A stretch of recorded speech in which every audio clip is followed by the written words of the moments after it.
Tara, samahan niyo ako sa Anilao, Batangas mini-series.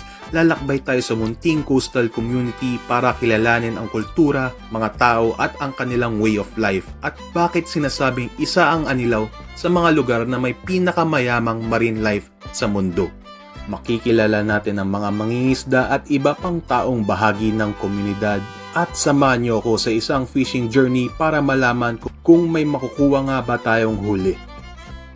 Pero hindi lang dagat ang pag-uusapan natin. Kakain tayo sa isang local karinderya kung saan first time kong subukan ang isang kakaibang combination ng pansit. At pupunta rin tayo sa palengke para makita kung paano nagtatagpo ang pagkain, kabuhayan at pang-araw-araw na buhay ng mga taga-Anilao. 4 na episode, isang komunidad, maraming kwento. Mula sa mga taong bumubuhay sa Anilao, sa pagkain na nagbibigay lasa sa kanilang araw-araw, hanggang sa dagat na siyang puso ng komunidad. Tara, lakbayin natin ang Anilao.